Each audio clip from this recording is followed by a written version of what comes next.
Professor Kixtal had taught galactic safety protocols at the Interspecies Academy for over 30 years. His crystalline form resonated with pride as he surveyed his diverse classroom of first-year students. Representatives from 17 different species sat in carefully climate-controlled pods, each equipped with the latest safety monitoring systems. All except one. Emma Rodriguez sat in a standard chair, breathing unfiltered air, wearing nothing more than casual clothing and a simple universal translator.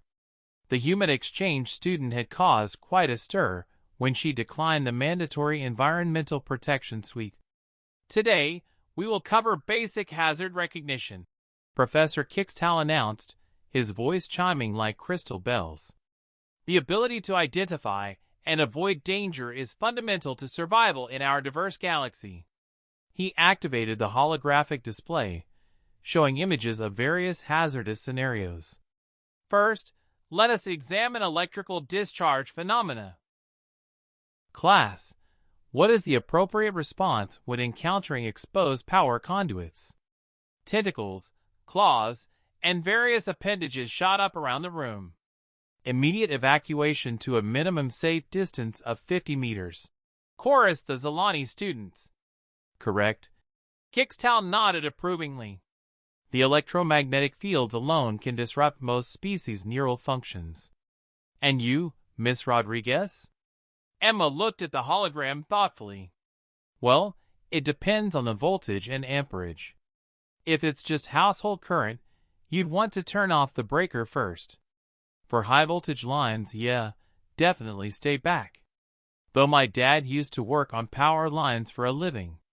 A collective gasp rippled through the classroom. The Aquarian students' gills fluttered in distress. Your father worked with electrical discharge weapons?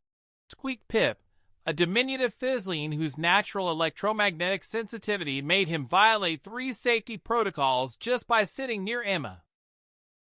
Not weapons, Emma laughed. Just regular power lines. You know, the things that bring electricity to houses and buildings.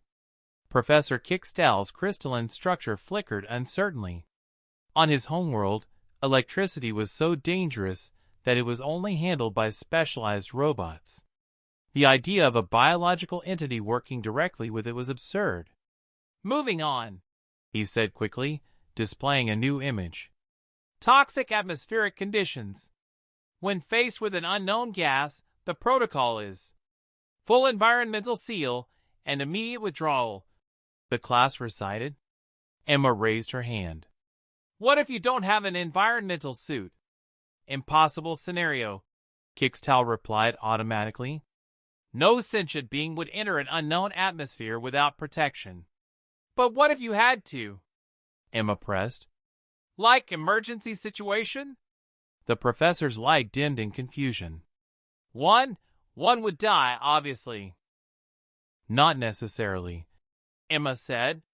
Humans have some basic techniques. You can test air quality with small exposures. Look for visual cues like plant life or animal behavior. Check for obvious toxic signs like discoloration or unusual odors. The class stared in horror.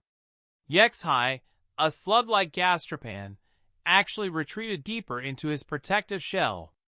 Miss Rodriguez, Professor Kixtal said carefully, are you suggesting deliberately exposing oneself to potentially lethal atmospheric conditions? I'm saying sometimes you don't have a choice. Emma replied matter-of-factly. On Earth, people get trapped in burning buildings, mine collapses, chemical spills. You adapt or you die.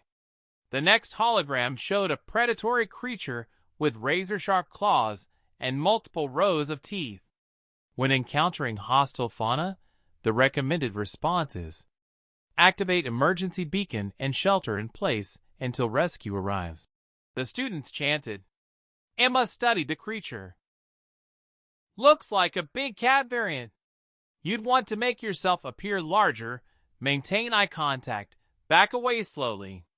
Don't run unless you absolutely have to. That triggers their chase instinct. You would confront it? Professor Kixtal's voice rose to a near shriek. Well, yeah. Fighting is usually a last resort, but sometimes it's the only option. Emma shrugged. My grandmother once fought off a bear with a frying pan. Silence fell over the classroom like a heavy blanket. The various alien students exchanged glances that clearly communicated their shared thought. The human was completely insane. Professor Kixtao made a decision that would change Interspecies Academy curriculum forever. He pulled up Earth's environmental data and projected it for the class. Gravity 1.3 times galactic standard. Atmospheric pressure variations that would crush or explode most species. Temperature swings that exceeded the survival range of every other known sentient race. Predators that made the galaxy's most dangerous creatures look like harmless pets.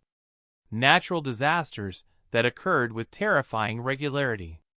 Class, he said slowly, I believe we have been approaching safety education incorrectly. Miss Rodriguez, would you mind sharing how your species survived on such a hostile world? Emma looked around at the terrified faces staring at her. Oh, Earth isn't that bad.